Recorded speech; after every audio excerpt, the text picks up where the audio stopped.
cuando hablamos de una institución, en realidad estamos hablando de una formación cultural, de una creación cultural, de una creación del hombre en comunidad, que tiene dos fases, ¿no? Utilizando un término de René Caes, que es un institucionalista, tiene un aspecto, una dimensión, una cara externa a los sujetos, pero tiene una cara interna al sujeto mismo, en realidad lo constituye como sujeto, ¿no? Somos hombres y mujeres de este siglo y no del medioevo, y esa diferencia la hacen las instituciones que nos constituyen. Entonces, cuando hablamos de un análisis institucional, hablamos siempre de un análisis que es siempre un doble análisis, ¿eh?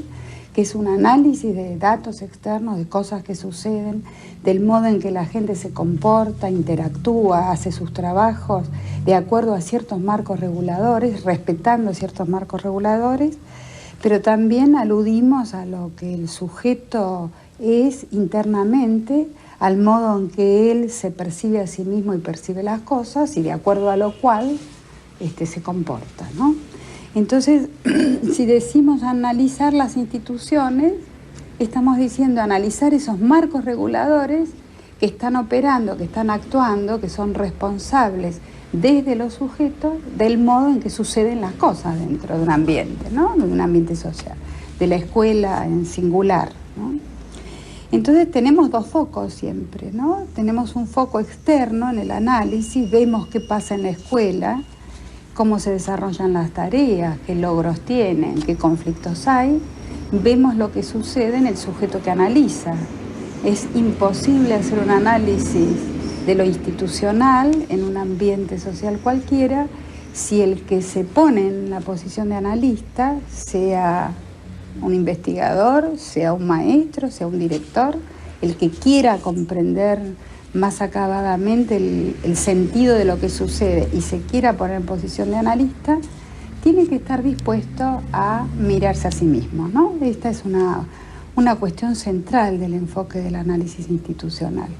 La idea de un doble análisis necesario que se encara cuando uno quiere tener una mejor comprensión de los fenómenos, del sentido de los fenómenos, que se encara en general cuando un grupo, un colectivo, algún sujeto no está conforme acerca de algún resultado o sobre las maneras de hacer las cosas, que se emprende cuando ese colectivo, ese grupo, esa persona se decide a poner en suspenso sus preconceptos, sus diagnósticos habituales, se decide a volver a mirar esa realidad que le es muy cotidiana y tratar de mirarla con ojos extranjeros para tratar de captar otros significados, otros aspectos que no había visto, otros aspectos que hasta ahora no había comprendido, ¿no?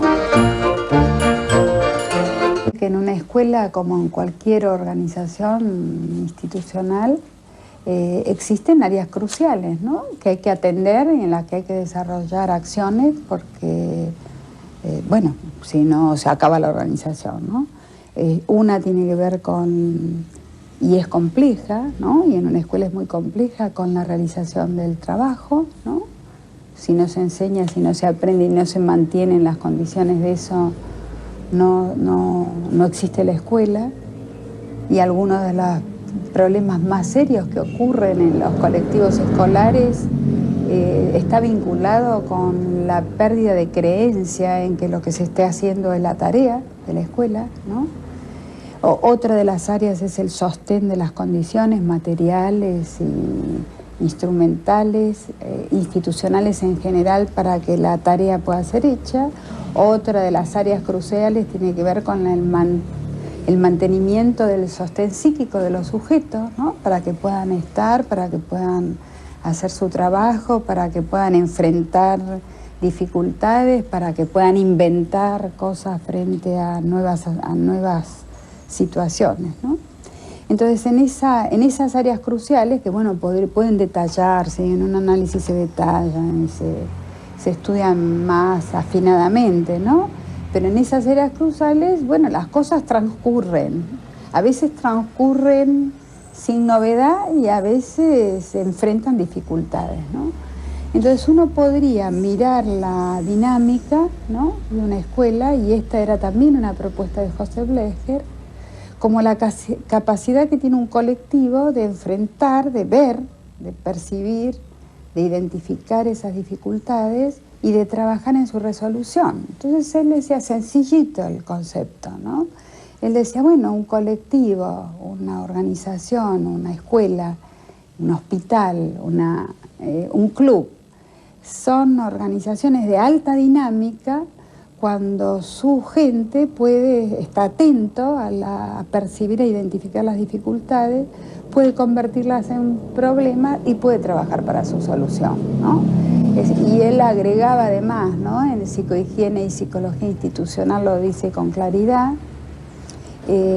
no importa a veces, ¿no? No poder encontrar la solución a las cuestiones, porque la solución a las cuestiones muchas veces está más allá de nuestras posibilidades o está más allá del conocimiento que ha producido la ciencia o la técnica en un determinado momento. Pero sí es importante para el grupo encontrarse en alerta frente a esta dificultad y frente a la necesidad de sostener la búsqueda hasta que la dificultad pueda, ¿no? Lo contrario a esto es la caída en general en conductas repetitivas, rutinarias, en la búsqueda de derivaciones de la hostilidad, porque las dificultades sin resolver provocan mucha hostilidad, provocan disconfort y hostilidad, y cuando no se quiere ver la dificultad, en general se busca un camino de derivación de la hostilidad, ¿no? A través de la localización de algún enemigo externo, la localización de un chivo emisario, a través de la configuración conflictiva del grupo, que se divide en bandos y se pelean, a veces ni se acuerdan por qué.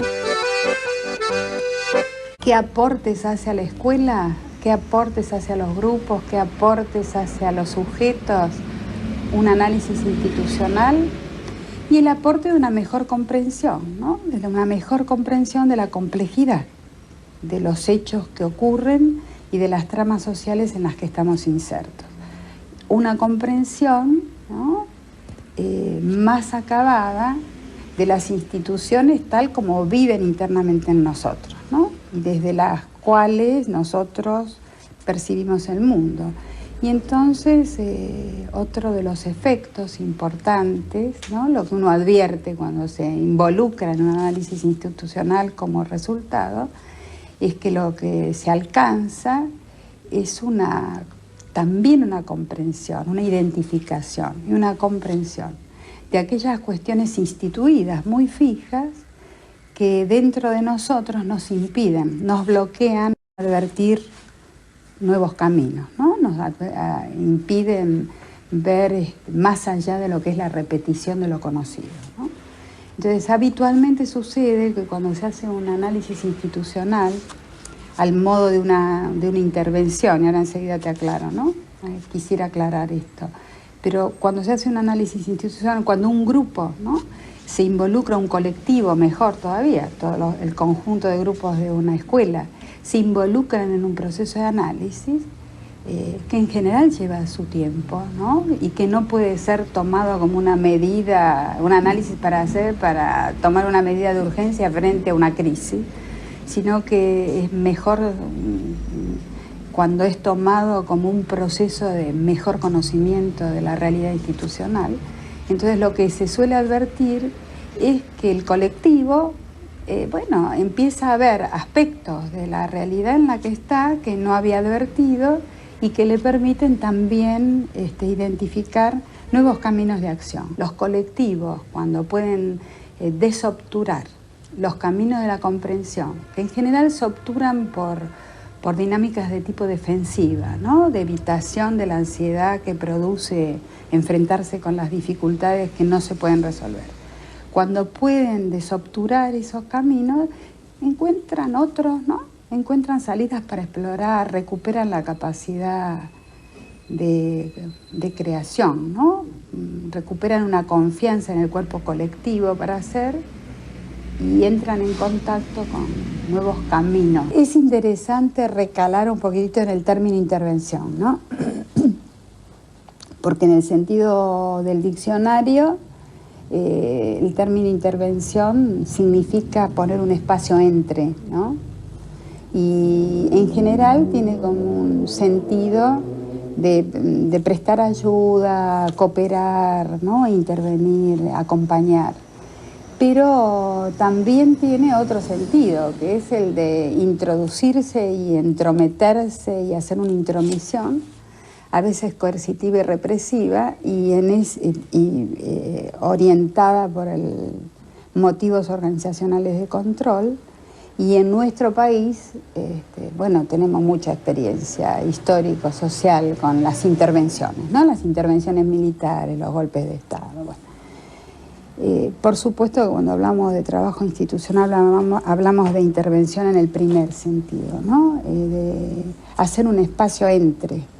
Y si vinculamos con lo que yo venía diciendo, el espacio entre más importante de introducir es el espacio entre el sujeto y las propias instituciones que lo constituyen, ¿no? Es decir, que habitualmente en el comportamiento cotidiano uno no advierte el modo en que están operando internamente las instituciones, no advierte cuáles son los marcos de significación desde los cuales percibe, y más bien tiende a pensar que lo que percibe es lo normal o lo natural, ¿no? Entonces, la intervención, ese espacio entre el sujeto y la institución, puede ser instalado por un acontecimiento, ¿no? Por un hecho desgraciado, pero también por un hecho feliz. Entonces, en este sentido, bueno, la pregunta tuya era cuándo las escuelas piden, ¿no? O solicitan una asistencia externa, un acompañamiento externo. A veces lo piden porque están en un conflicto o en una situación de crisis, o hay algo que no los conforma o que vienen intentando solucionar y que no pueden solucionar, que les provoca mucho disconfort. Pero muchas veces también piden acompañamiento porque les interesa desarrollar algo, mejorar algo, porque encaran un proceso de cambio, porque hacen replanteos de sus proyectos, etcétera, ¿no?